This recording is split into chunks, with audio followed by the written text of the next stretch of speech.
وطري تجراين فيدرال منغستن نسمع يعرق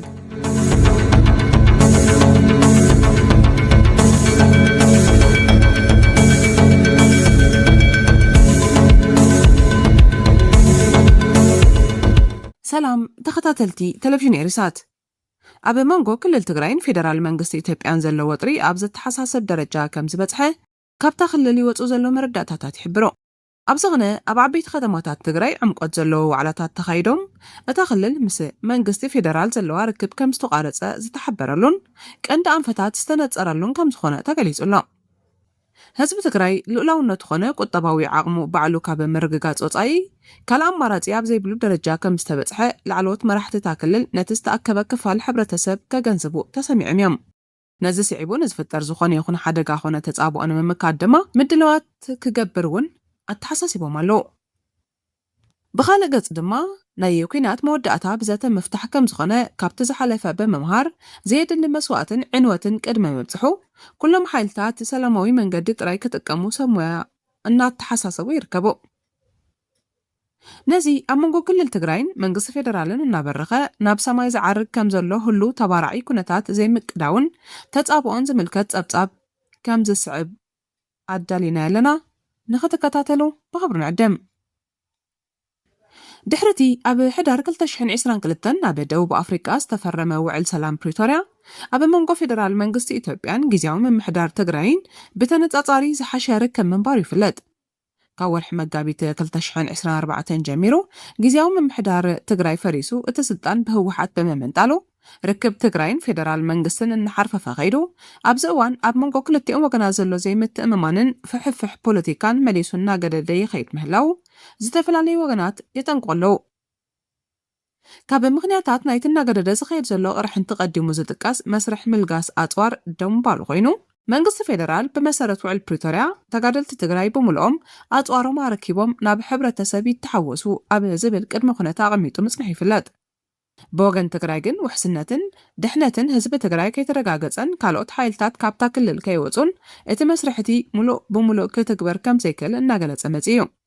أزدما كاندت أنكي زي متأممان كلتيهم وغنات كم سخن يقلات منغست فيدرال نتجراي زقبا بجت مخلكالو كم ندادن مسارتاو شقاطن نابتا كلل كياتو مقبارون بتدقاقامي كقرب تصنحي كسو غينو أزي تقبارون حدا كابتوم نخلتيهم أكالات زي صحاحب وقدات كويني تكاز أبي أوان تكوينات بحيلتات أمحارات تحيزهم زلو بوتاتات قال مبقسي زي متأمانن قونت نيو أزي مسرحون حدا خابتم سممعات وعل بريتوريا زنبرو خينو بوغن منغست فيدرال كعمام زنبرو تغيرو بهوحاتي تقاز بخلتيهم وغنات كساب حجي بتكبار استفتصمه وتصيت زي مهلاو أمونغو تجراين منغست فيدرالن زنبرا زي متأممان النبرخ خيدو ننحي الحدوم كم كساس حليفهم حدنت حدا أبزو قد من قدي باتحهم اللو أوشته وحتن جزياو من محدار تجراين استفترة زي مقداو منغست فيدرال نازوشت أوي في الليات تتاكيمو بوليتيكاو ربحو يساقمو اللوالو زبلو غسا النابتحي ركب بريزنت جزياو من محدار تجراين نبراتو جيتاتشو رد حويسو أبو أديس أبا زركبو تقاومتي ودبات بوليتيكا أنصارتي أب سلطان زلو ودب هوحتن زوستو زلو سقمتاتن دوم بالوم هوحات إزم حيلتات مسرعات بلتقنا خوينم أنصار حزب تجراي توجيسهم كم زلو غير كام قراب يستو على اللو إذا دما كنا تباهيلو تجارونن حدهم كنا قرص تهتنا حدا جنيا مسمر قالس خمس خانة قدوسات تنتنت بوليتيكا تجراي الناقلت يركبوا إذا الناقلة زخيد زلوكينات قالازس عبو حدا جا قليل كخون كم زي كأني مجمعات واي كبدنيو باش حز قصور تفناقلتين عم مربطهم كي تملسوا أزيو حساي قطباوي حدا جازن تلالو حبرة تسب حيسكا أمو دما كدم حيدت عمتات دمنيات ألعتي مزنابرو تشارخ كاز جمر قجت انتهاليو وطئتو زخونة يخون بزي قدس اتزبت صح قدعات أزيو أسكافي كخون كم زخيل سوميا تعوديا مقلات إركبو كلتي وغنات نوع البريتوريا بزقبا انت زي تكبيرمو اتزلها وهو أي كوينات أي سلام انت غتسلون ما بكالي وتتحيلي كمرح يخيليو مخنياتو دما بوغن تجراي تمزابلتينا مربطهم ناي مملاس قدمي دما بحيلتات أمحارا استتحزا جزءات مليسكا مقوصار كاندد ليت كوينو سلازلو ምስ መንግስቲ ፌደራል ውግእ ዘይተርፍ ከም ዝኾነ ኣብ ቦምበር ህወሓት ዶክተር ደብረጽዮን ገብረ ሚካኤል ኣብ መቐለ ኣብ ዝተኻየደ ዘተ ተረኺቡ ትግራይ ንርእሳ ንምክልኻል ኣንጻር መንግስቲ ኢትዮጵያ ከም እትገጥምን ነዚ ንምዕዋድ ድማ ምስ ካልኦት ሓይልታት ምሕዝነት ከም ዝፈጥረት ተዛሪቡ እዩ።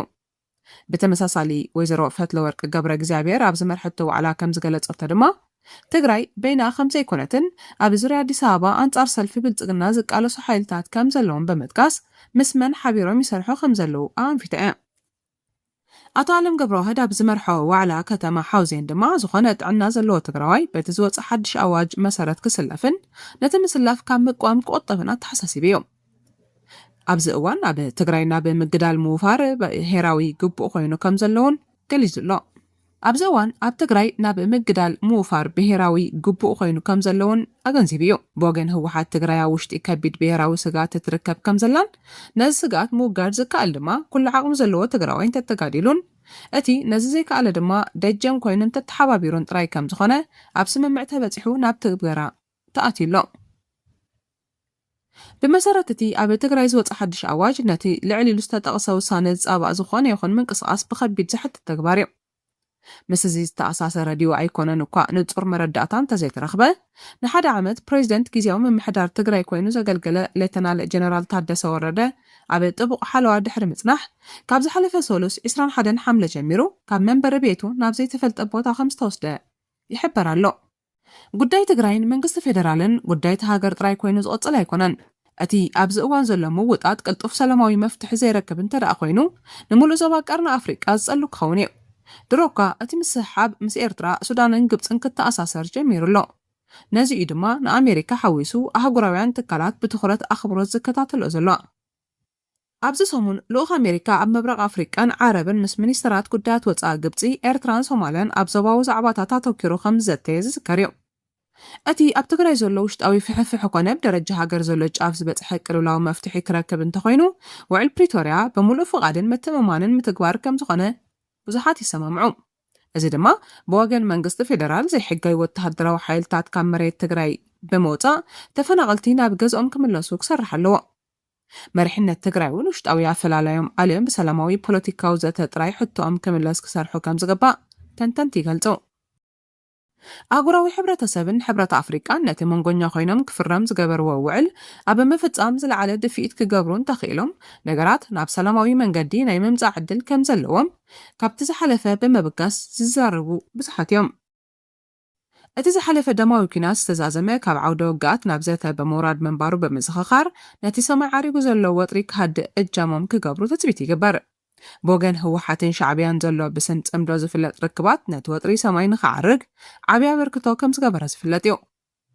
እቲ ዛጊት ብልክዕን ብዕልን ዘይተገልጸ ጽምዶ ስልታዊ እምበር ስትራቴጂካዊ ዝምድና ከማዕብል ከም ዘይክእል ካብ ተመክሮ ዞም ክልተ ውድባት ብምልዓል ዝጠቕሱ ውሕዳት ኣይኮኑን። ብዶክተር ኣብይ ኣሕመድ ዝምራሕ ሰልፊ ብልጽግና ልኡላውነት ሃገሩ ክኸብር ዘይከኣለ ብምባል ብዙሓት ይወቕስዎ። ብተወሳኺ እውን ልኡላውነት ትግራይን ኤርትራን እናሻዕ ክጥሕስን ከናሽውን ይረኣይን ይስማዕ ብምህላው ነቲ ጽምዶ ምፍጣሩ ዝድግፍ እውን ብርክት ዝበሉ ተጋሩን ኤርትራውያንን ደገፎም ክህቡ ይረኣዩ ኣለዉ። ብልጽግና ንልዕልና ሕግን ልኡላውነትን ክልላትን ኤርትራን ክሳብ ዘይሓለወን ዘየኽበረን ድማ እቲ ወጥሪ መሊሱን ሰማይ ክዓርግን ናብ ደማዊ ኩናት ከምርሕን ምዃኑ ዝእምቱ ውሕዳት ኣይኮኑን።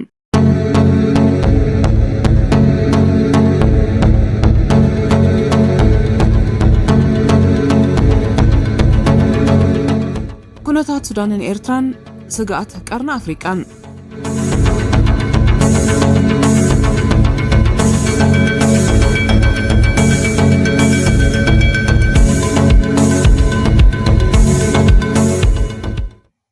ኣብ ሱዳን ዝካየድ ዘሎ ደማዊ ኩናት ሕድሕድ ናብ ሓድሽ ምዕራፍ ተሰጋጊሩ ኣብ ዘለወሉ እዋን ዋና ኣዛዚ ሰራዊት ሱዳን ጀነራል ዓብደልፋታሕ አልቡርሃን ናብ ኣስመራ ብምምራሕ ምስ ፕሬዚደንት ኢሳያስ አፈወርቂ ዘትዩ። እዚ ርክብ እዚ ሰራዊት ሱዳን ምስ ደገፍቱ ብምዃን ስትራቴጂካዊት ከተማ ኮርሙክ ካብ ኢድ ሓይልታት ቅልጡፍ ደገፍ ምምንዝዑ ስዒቡ ዝተገብረ ብምዃኑ ኣብቲ ዞባ ሓድሽ ወተሃደራዊ ሚዛን ይፍጠር ከም ዘሎ ዘመልክት እዩ።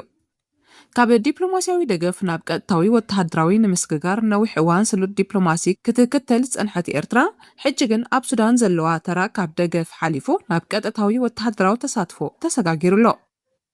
ፕሬዚደንት ኢሳያስ አፈወርቂ በምብራቅ ሱዳን አቢሉ ዘለዎ ጽልዋ በመጠቀም ንሰራዊት ሱዳን ዘድልዮ ወተሃደራዊ ስልጠናን መሳርሕን ይቀርብ ኣሎ። ካብዚ ብተወሳኺ ሰራዊት ኤርትራ ኣብ ውሽጢ ሱዳን ማዓስከራት ስልጠና ብምኽፋትን ኣብ ውግኣት ብቐጥታ ብምስታፍን ንጀነራል ብርሃን ዓቢ ዋልታ ኮይኖም ይርከቡ። ካብዚ ብተወሳኺ ሰራዊት ኤርትራ ኣብ ውሽጢ ሱዳን ማዓስከራት ስልጠና ብምኽፋትን ኣብ ውግኣት ብቐጥታ ብምስታፍን ንጀነራል ብርሃን ዓቢ ዋልታ ኮይኖም ይርከቡ። እቲ ዘገርም ምሕዝነት ሰራዊት ኣርሚ 70 ህወሓትን ኤርትራን ኣብዚ ኩናት ሰራይ ሓድሽ ርክብ ኣብ እዋን ኩናት ትግራይ 2020-22 ናብ ሱዳን ተሰዲዶም ዝነበሩ ኣባላት ሰራዊት ህወሓት ነበር። ብፍላይ ሰራዊት ኣርሚ 70 ምስ ሰራዊት ኤርትራ ተሓባቢሮም ምውግኦም እዩ። ኣብ መቆጻር ከተማ ኩርሙክ እዞም ክልተ ኣብ ጽልኢ ዝነበሩ ሓይልታት ሓቢሮም ክስለፉ ምኽኣሎም ኣብ ፖለቲካ ቀርኒ ኣፍሪቃ ቋሚ ጸላኢ የለን ቋሚ ረብሓ ጥራይ እዩ ዘሎ ዝብል ምስላ ዘረጋግጽ ኮይኑሎ። ኤርትራ ምስ መንግስቲ ኢትዮጵያ ዝነበራ ጥቡቕ ርክብ ድሕሪ ስምምዕ ፕሪቶርያ እናዝሓለ ብምምጽኡ ኣስመራ ገጻ ናብ ካርቱም ኣዝዊራ ትርከብ። እዚ ስጉምቲ እዘን ኤርትራ ምስ ግብፂ ኣብ ሓደ መስመር ዘሰለፈ ኮይኑ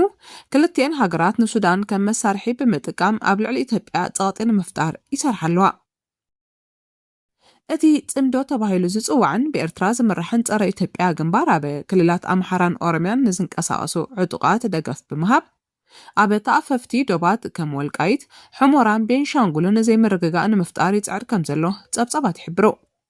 ብወገን ኣሜሪካ ላዕለዋይ ኣማኻሪ ማሳድ ቡሎስ ኣብ ሱዳን ተኽሲ ደው ምባል ንምምጻእ ዝገብሮ ዘሎ ዲፕሎማስያዊ ጻዕሪ ተስፋ ዝህብ ምዕባለታት የርኢ ኣሎ። እንተኾነ ኣብ ሱዳን ዝግበር ዝኾነ ይኹን ስምምዕ ሰላም ንስትራቴጂካዊ መስርሕ ፕሬዚደንት ኢሳያስ ሓደጋ እዩ።